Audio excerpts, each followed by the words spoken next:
Marc, vous avez rencontré notamment Marc Halévy, physicien et philosophe, et vous êtes reparti avec l'idée que le chaos d'aujourd'hui produira au choix un effondrement ou l'émergence d'un nouvel équilibre. Après tout ça, vous croyez auquel ? Alors ça, c'est un des entretiens qui m'a le plus passionné, parce qu'il faut savoir que Marc Halévy est un physicien de très haut niveau. Il a travaillé avec Ilya Prigogine, qui était prix Nobel au début des années 60.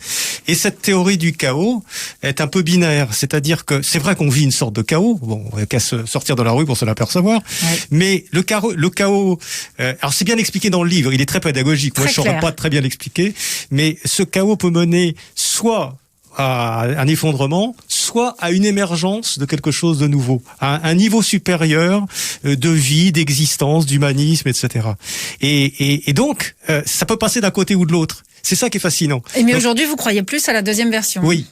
Ah oui, je crois beaucoup plus à la version émergence, mais sous réserve qu'on fasse ce qu'il faut pour. Alors justement, vous avez posé plein de questions que je vais vous poser aussi. Avec quelles armes, par exemple, allons-nous lutter contre les vagues épidémiques de plus en plus fréquentes ? Alors, paradoxalement, l'épidémie de coronavirus, qui est arrivée au moment où je faisais ces entretiens, donc j'ai écrit le livre, j'ai commencé à écrire le livre avant. Paradoxalement, d'abord, il y a une personne, Françoise Russo-Marie, qui nous dit tout de suite, vous verrez que dans 1 an, il y aura un vaccin. J'ai pas changé un mot de ce qu'elle a dit. Et pour une raison bien simple, c'est que l'interconnexion de tous les laboratoires fait qu'on trouvera un vaccin dans 1 an. Et c'est ce qui s'est passé. La coopération humaine. La coopération entre tout ça. Donc, cette épidémie de coronavirus, alors, je devrais peut-être pas dire ça parce qu'il y a beaucoup de gens qui en souffrent, mais celle-là, c'est pas quelque chose qui m'angoisse. Je pense qu'elle accélère des processus de solidarité dans le monde entier.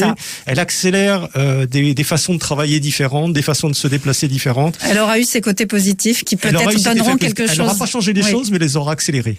Comment on fera face dans un nombre croissant de pays à la pénurie alimentaire, aux difficultés grandissantes d'accès à l'eau potable ? Là, il y a des réponses dans le livre. Je ne veux pas les détailler.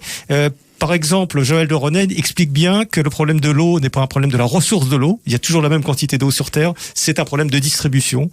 Donc, quelque part, un problème de volonté politique et de prise en main par le peuple de cette distribution d'eau. Ils disent surtout que les sciences, les technologies sont des ressources pleines d'espoir et que c'est ça qui nous aidera aussi, en dehors de l'altruisme, à avoir un monde meilleur. Je pense qu'il ne faut pas être anti-technologie. Ce serait trop bête. Il y a Frédéric Tadei qui dit que le changement du monde est plus excitant qu'angoissant. Est-ce que maintenant vous le vivez comme ça ? Oui, alors c'est un petit peu différent. Lui, il a toujours un côté un peu provoque.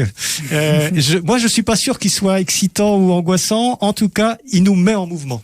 Voilà, c'est ce que je dirais. Il nous met en mouvement de façon assez profonde et c'est ça qui est intéressant. Merci beaucoup, Marc Wielinski, d'être venu aujourd'hui. Je rappelle le titre de ce livre absolument passionnant et essentiel aujourd'hui. Comment bien vivre la fin de ce monde. C'est aux éditions Guy Trédaniel. C'est déjà demain sur France Bleu, Églantine Émeillé.